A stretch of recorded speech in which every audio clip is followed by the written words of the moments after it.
Paper 15. The Seven Super-Universes. As far as the Universal Father is concerned, as a father, the universes are virtually non-existent. He deals with personalities. He is the father of personalities. As far as the Eternal Son and the Infinite Spirit are concerned, as creator partners, the universes are localized and individual under the joint rule of the Creator Sons and the Creative Spirits. As far as the Paradise Trinity is concerned, outside Havona there are just 7 inhabited universes, the 7 super-universes, which hold jurisdiction over the circle of the first post-Havona space level. The 7 Master Spirits radiate their influence out from the central isle, thus constituting the vast creation one gigantic wheel, the hub being the eternal Isle of Paradise, the 7 spokes the radiations of the 7 Master Spirits, the rim the outer regions of the grand universe. Early in the materialization of the universal creation, the sevenfold scheme of the super-universe organization and government was formulated. The first post-Havona creation was divided into 7 stupendous segments, and the headquarters worlds of these super-universe governments were designed and constructed. The present scheme of administration has existed from near eternity, and the rulers of these 7 super-universes are rightly called Ancients of Days. Of the vast body of knowledge concerning the super-universes, I can hope to tell you little. But there is operative throughout these realms a technique of intelligent control for both physical and spiritual forces, and the universal gravity presences there function in majestic power and perfect harmony. It is important first to gain an adequate idea of the physical constitution and material organization of the super-universe domains, for then you will be the better prepared to grasp the significance of the marvelous organization provided for their spiritual government and for the intellectual advancement of the will creatures who dwell on the myriads of inhabited planets scattered hither and yon throughout these 7 super-universes. 1. The super-universe space level. Within the limited range of the records, observations, and memories of the generations of 1,000,000 or 1,000,000,000 of your short years, to all practical intents and purposes, Urantia and the universe to which it belongs are experiencing the adventure of one long and uncharted plunge into new space.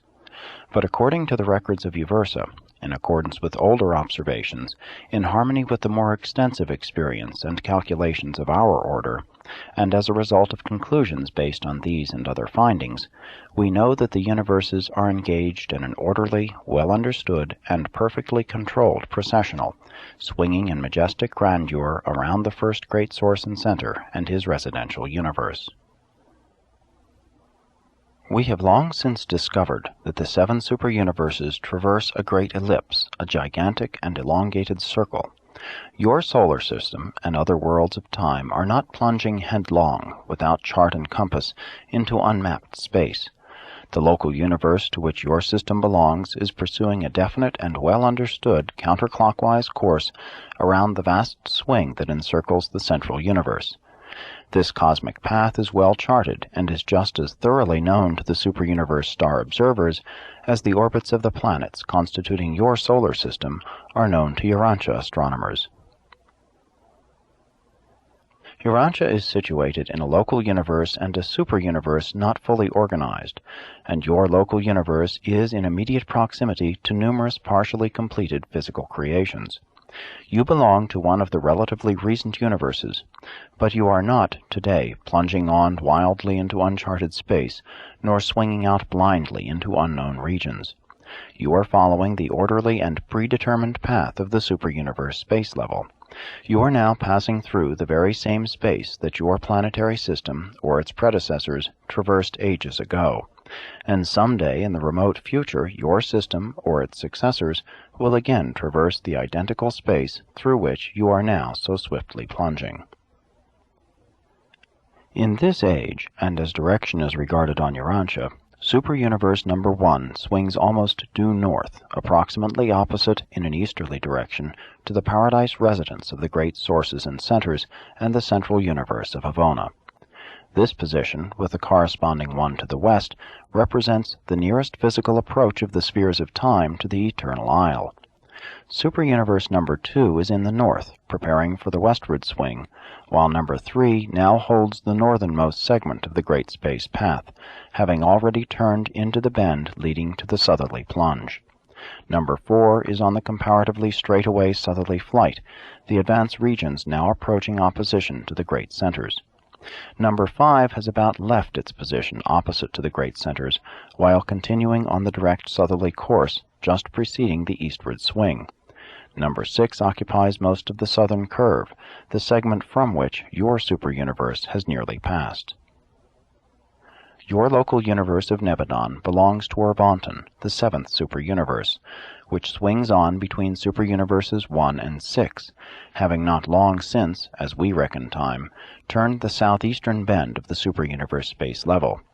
Today, the solar system to which Urantia belongs is a few billion years past the swing around the southern curvature, so that you are now just advancing beyond the southeastern bend and are moving swiftly through the long and comparatively straightaway northern path.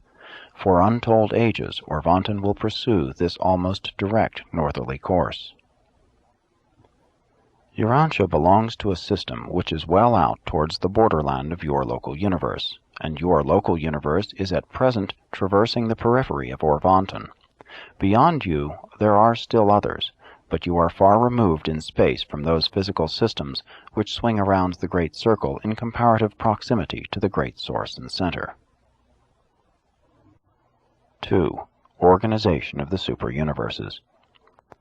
Only the Universal Father knows the location and actual number of inhabited worlds in space. He calls them all by name and number. I can give only the approximate number of inhabited or inhabitable planets, for some local universes have more worlds suitable for intelligent life than others. Nor have all projected local universes been organized. Therefore, the estimates which I offer are solely for the purpose of affording some idea of the immensity of the material creation. There are 7 superuniverses in the grand universe, and they are constituted approximately as follows. 1. The system. The basic unit of the supergovernment consists of about 1,000 inhabited or inhabitable worlds.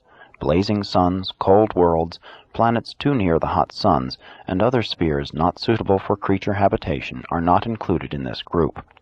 These 1,000 worlds adapted to support life are called a system, but in the younger systems only a comparatively small number of these worlds may be inhabited.